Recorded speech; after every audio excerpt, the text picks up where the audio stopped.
Les brutes de Crestwood s'en sont prises à la mauvaise fille. Sa revanche était électrisante. Léa Belval existait comme une ombre, et ce, délibérément. Étant jeune, elle avait appris à se faire oublier. C'était essentiel pour rester en sécurité quand on est constamment la nouvelle. Sa famille déménageait tout le temps, parce que sa mère faisait un travail informatique très spécial et secret. Cela signifiait que Léa avait fréquenté 5 écoles différentes en seulement 6 ans. Le lycée Crestwood n'était qu'une autre étape de son long voyage solitaire. Elle n'était ni laide ni jolie, juste une fille banale avec des cheveux blonds sable.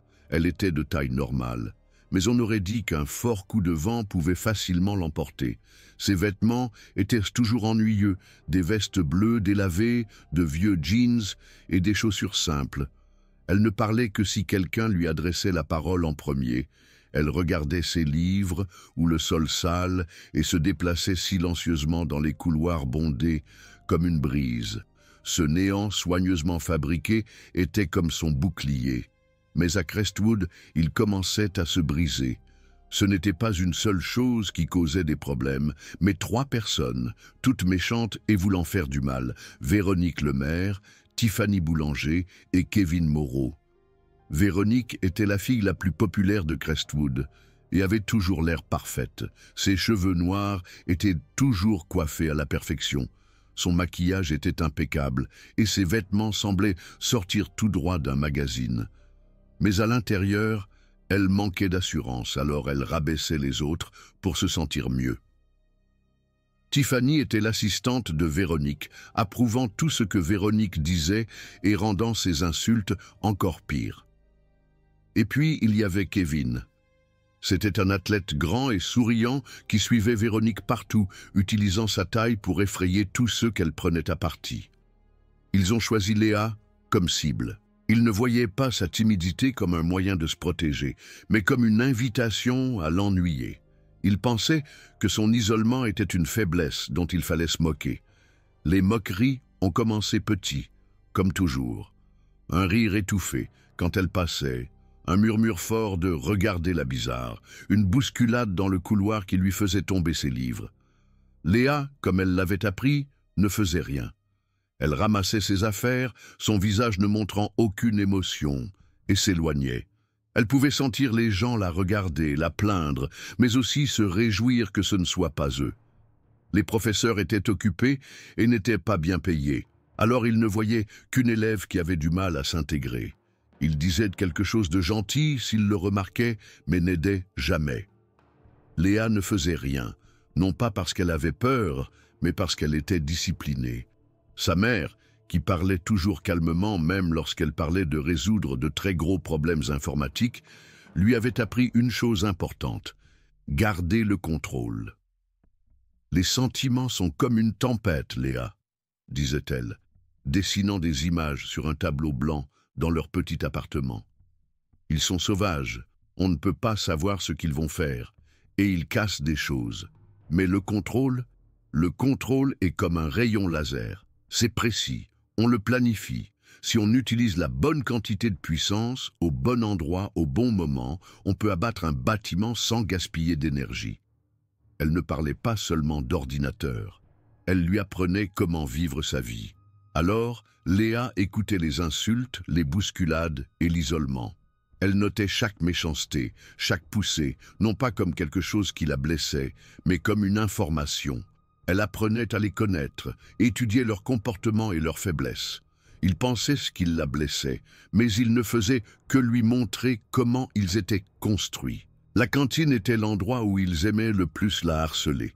Quelques semaines après avoir commencé à Crestwood, Léa se dirigeait vers une table vide avec son déjeuner lorsque Kevin a tendu son pied dans l'allée. C'était le même vieux truc. Elle est tombée lourdement, son plateau faisant un bruit fort, et la purée de pommes de terre et les haricots verts se sont répandus sur le sol. Tout le monde a ri, surtout Véronique, qui a fait un bruit aigu et strident. « Fais attention où tu vas, Léa la muette !» a crié Véronique, souriant d'une manière hypocrite. Le visage de Léa était chaud, comme si elle brûlait de honte et de colère. La tempête dont sa mère avait parlé commençait à se lever. Elle voulait se relever d'un bond, utiliser les techniques d'autodéfense que sa mère lui avait également enseignées et effacer le sourire du visage de Kevin. Mais elle se souvenait du visage calme de sa mère. Le contrôle est comme un rayon laser. Elle a pris une inspiration lente et profonde, s'est levée et s'est éloignée sans rien dire, laissant sa nourriture et sa fierté sur le sol. L'humiliation brûlait comme de l'acide, mais elle l'a gardée à l'intérieur. Ce n'était pas le bon moment, la pression n'était pas encore assez forte. Le harcèlement a empiré, ils ont volé ses devoirs et les ont déchirés devant elle. Il la piégeait près de son casier, se tenant autour d'elle en triangle, murmurant des méchancetés juste assez fort pour qu'elle les entende. Véronique aimait particulièrement jouer avec son esprit, inventant des histoires selon lesquelles Léa était une bizarre qui espionnait les gens, qu'elle sentait bizarre et que sa famille faisait partie d'un groupe étrange. Chaque mensonge était comme une petite pierre pointue jetée sur elle. Léa supportait tout cela, son visage ne montrant aucune émotion. Mais à l'intérieur, la pression augmentait. Elle recueillait plus d'informations. Elle savait que Véronique se souciait beaucoup de son apparence. Elle savait que Kevin n'était méchant que pour impressionner Véronique. Elle savait que Tiffany n'avait pas ses propres pensées. Elle comprenait comment il fonctionnait, et elle commençait à élaborer un plan pour les abattre. La goutte d'eau, le moment qui a tout déclenché, s'est produit un mercredi après-midi nuageux. L'école venait de se terminer, et Léa prenait un raccourci derrière l'atelier automobile, un endroit isolé avec du béton brisé et des mauvaises herbes. Elle allait au centre social, son refuge. Soudain, ils étaient là, bloquant son chemin. Véronique, Kevin et Tiffany, l'air ennuyés et prêts à causer des problèmes. « Tu vas quelque part, la tarée ?» a raillé Véronique, croisant les bras. Léa a essayé de les contourner, mais Kevin s'est déplacé pour l'arrêter. « Véronique t'a posé une question, a-t-il dit, sa voix sonnant méchamment. Quelque chose semblait différent aujourd'hui, comme s'ils étaient encore plus cruels que d'habitude. Véronique a regardé autour d'elle et un sourire méchant est apparu sur son visage. Elle s'est penchée et a ramassé un morceau de verre brisé. « Tu sais, tu es comme ce verre, Léa, a-t-elle dit, le faisant passer d'une main à l'autre. Moche, transparent, et personne ne se soucie de savoir si tu te blesses. » Elle a regardé Kevin. « Voyons si elle pleure. » Kevin a souri et a ramassé une pierre. Tiffany, suivant toujours le mouvement, a fait de même. La première chose lancée par Kevin n'était pas destinée à faire beaucoup de mal. C'était juste pour la tester. Elle a frappé Léa fort dans le dos, une douleur vive et surprenante qui l'a fait halter. Ça faisait plus mal que les bousculades et les insultes. Cela blessait son corps, et cela franchissait une ligne. Un autre morceau, celui-ci de Tiffany, lui a effleuré le bras. Puis Véronique a lancé le sien.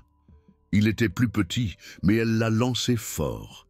Il a frappé l'arrière de la tête de Léa, juste au-dessus de son cou. Sa vision s'est brouillée pendant un instant, une étincelle de douleur brillante clignotant dans ses yeux. Des rires. Il riait. À travers la douleur, Léa se sentait claire et calme, d'une manière qu'elle n'avait jamais ressentie auparavant. Elle avait toutes les informations dont elle avait besoin. Elle savait tout sur leur fonctionnement. La pression était maintenant trop forte. La voix de sa mère résonnait dans son esprit, mais cette fois, ce n'était pas un avertissement. Cela lui disait quoi faire. Utiliser la bonne quantité de puissance, au bon endroit, au bon moment. Elle n'a pas crié. Elle n'a même pas bougé. Lentement, elle a tourné la tête, ses yeux rencontrant ceux de Véronique pour la première fois. Le fait qu'elle n'ait pas peur, le regard froid et pensif dans ses yeux, a fait disparaître le sourire de Véronique pendant une seconde. Léa s'est retournée et s'est éloignée, la douleur dans sa tête et son dos semblant lointaine comparée au nouveau plan effrayant dans son esprit. Le plan était mis en marche. Cette nuit-là, Léa n'a pas fait ses devoirs. Elle est allée au garage. C'était l'endroit spécial de sa mère, un endroit pour être organisé, prudent et utiliser la puissance. Les outils étaient accrochés au mur, dans un ordre parfait. Des boîtes de fils, de puces et de circuits étaient soigneusement étiquetés. Sur une grande table au milieu se trouvaient quelques-uns des anciens modèles d'ordinateurs de sa mère, des parties complexes d'ordinateurs avec des fils de différentes couleurs. Depuis 1 an, sa mère lui enseignait l'informatique. Pas seulement comment les utiliser, mais la science qui les sous-tend, l'électricité, le codage, l'ingénierie. Pour elle, c'était un art magnifique et compliqué. Réparer des ordinateurs ne consistait pas à casser des choses. Il s'agissait d'améliorer les choses. On prenait quelque chose de vieux et, en utilisant l'électricité de manière contrôlée, on le transformait en quelque chose de nouveau. Ce soir, elle était l'artiste. Elle n'allait blesser personne. Sa mère avait toujours dit que la vie était importante.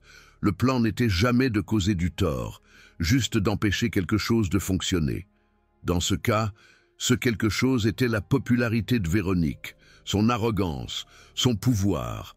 Et la partie la plus importante de ce pouvoir était son scooter. Un scooter flambant neuf, jaune vif, que ses parents lui avaient acheté pour son anniversaire.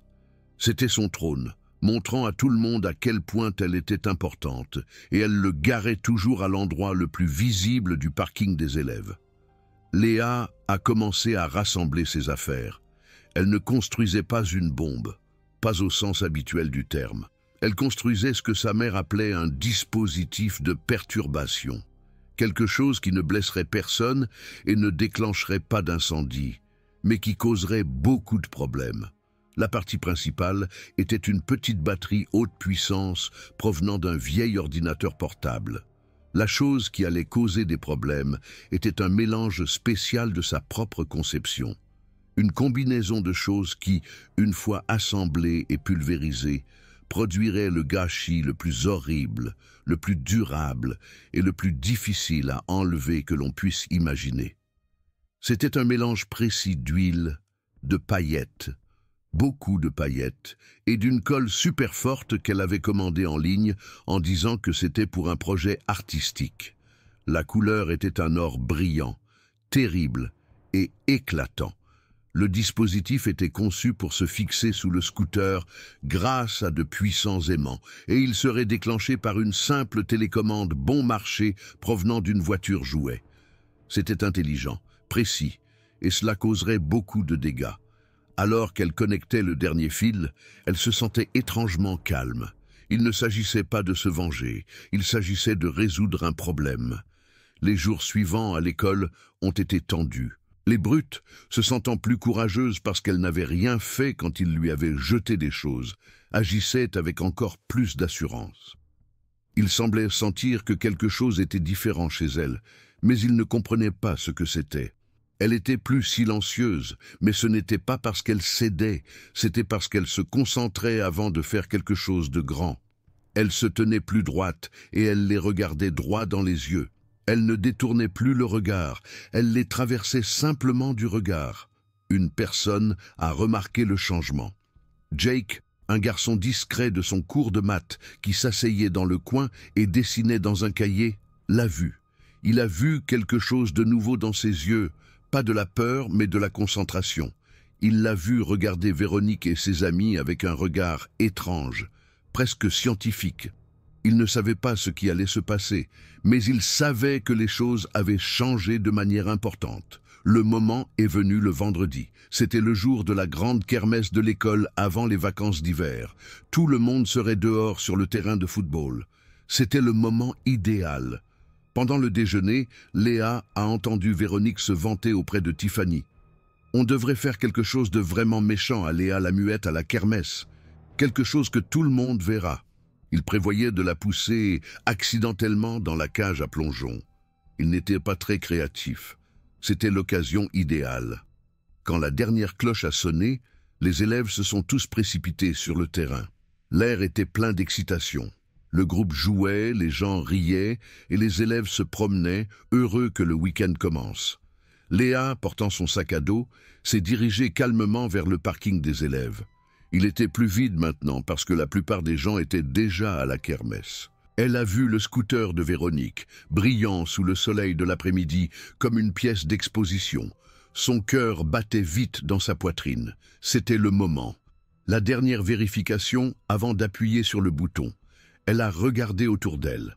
Quelques personnes se dirigeaient vers le terrain, mais personne ne prêtait attention à la fille discrète en veste bleue.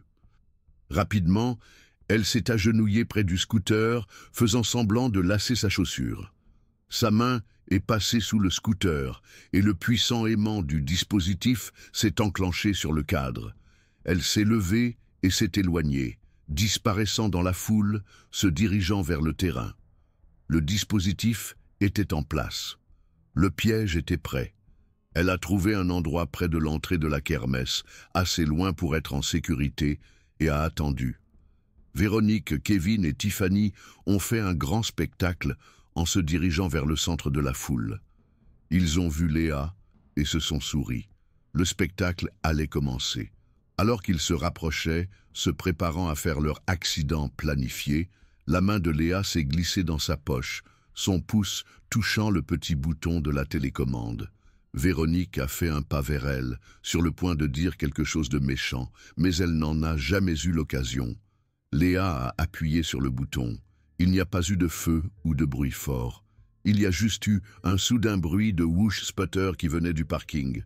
Tout le monde s'est tourné pour regarder. Dessous le scooter chéri de Véronique, un énorme nuage de spray doré brillant a jailli, se répandant partout rapidement. Ce n'était pas de la fumée. C'était un gâchis collant et liquide. Il a recouvert le scooter en quelques secondes, collant à la peinture jaune vif, au siège en cuir et au rétroviseur brillant. Et puis, les gens l'ont senti. C'était une forte odeur chimique qui a fait tousser tout le monde et se couvrir le nez. C'était un mélange d'huile, de colle et d'une montagne de paillettes. Tout le monde a paniqué. La kermesse de l'école s'est transformée en un chaos alors que les élèves s'enfuyaient du nuage doré. Au milieu de tout cela se tenaient Véronique, Kevin et Tiffany, l'air choqué. Le gâchis doré avait non seulement recouvert le scooter, mais les avait également aspergés, recouvrant les vêtements de marque de Véronique et la veste de joueur de football américain de Kevin de cette substance dorée collante et brillante. Le visage de Véronique montrait à quel point elle était choquée, sa bouche ouverte alors qu'elle regardait son scooter ruiné. Le scooter n'était pas seulement sale, il était ruiné. La colle ne s'enlèverait jamais de la peinture. Le siège était un gâchis d'huile et de paillettes. Les paillettes seraient là pendant des mois, un rappel constant de son embarras. Au milieu du chaos, Léa s'est levée. Elle s'est dirigée calmement vers le parking, la foule s'écartant de son chemin comme si elle était quelqu'un d'important. Il la regardait avec un nouveau regard, un mélange de peur et de respect. Elle s'est approchée du trio choqué et malodorant. Ils ont reculé lorsqu'elle s'est approchée. Elle s'est arrêtée à quelques mètres, ne semblant pas dérangée par l'odeur. Elle a regardé droit Véronique, sa voix calme mais claire au-dessus des toux et des plaintes. « Vous vouliez me bousculer ?» a dit Léa, sa voix ne montrant aucune émotion. « Je sais juste mieux utiliser les ordinateurs. » Elle a regardé Véronique pendant un moment, la laissant comprendre ce qui venait de se passer. Puis, elle s'est retournée et s'est éloignée, disparaissant dans la foule, laissant derrière elle un scooter ruiné, 3 parias et une légende. Après cela, les choses ont changé rapidement. Le lendemain, l'histoire était devenue un mythe. Léa Belval, l'ombre discrète, était maintenant parlée avec respect. Il l'appelait le bug ou simplement l'étincelle. Personne n'osait même la regarder de travers. La peur qu'elle causait n'était pas parce qu'elle pouvait leur faire du mal, mais parce qu'ils ne savaient pas ce qu'elle pouvait faire. Elle avait montré qu'elle était intelligente, qu'elle planifiait les choses avec soin, et qu'elle pouvait faire les choses de manière froide. Elle avait joué à un jeu différent, d'une manière qu'ils ne pouvaient pas comprendre. Le respect est venu après la peur. Elle n'était plus invisible, elle était puissante. Elle pouvait maintenant s'asseoir où elle voulait à la cantine, et personne ne dirait un mot. L'espace autour d'elle était à elle. Véronique, Kevin et Tiffany étaient ruinés socialement. La compagnie d'assurance a dit que le scooter de Véronique était une perte totale. Les paillettes et l'huile sont restées sur eux pendant des jours, montrant à tout le monde à quel point ils étaient embarrassés. Ils sont devenus les nouveaux parias, évités et ridiculisés à voix basse. Une semaine plus tard, une Véronique triste et pleurante s'est approchée de Léa près de son casier. « Je suis désolée », a-t-elle marmonné, ne regardant pas Léa. « Pour tout. » Léa l'a regardée, non pas heureuse d'avoir gagné, mais avec le regard calme d'un scientifique observant une expérience terminée. « Je sais », a été tout ce qu'elle a dit, avant de se retourner et de s'éloigner. Il ne s'agissait pas de lui pardonner. Il s'agissait de voir le résultat. Le problème avait été résolu. Léa avait trouvé sa paix, mais pas en blessant les autres ou en devenant un monstre. Elle avait utilisé ses connaissances spéciales pour abattre un système de méchanceté de manière réfléchie. Elle n'avait pas donné de coup de poing, elle avait provoqué une réaction chimique. Elle avait appris la chose la plus importante que sa mère lui avait enseignée. Le vrai pouvoir n'était pas d'être le plus bruyant ou de causer le plus de dégâts. Il s'agissait d'être en contrôle. Il s'agissait de savoir exactement où utiliser la puissance pour faire tomber toute la chose pourrie d'elle-même. Elle était toujours silencieuse, toujours observée, mais elle n'était plus une ombre. Elle était quelqu'un d'important, montrant que les personnes les plus discrètes peuvent avoir le plus de pouvoir, attendant le bon moment pour l'utiliser.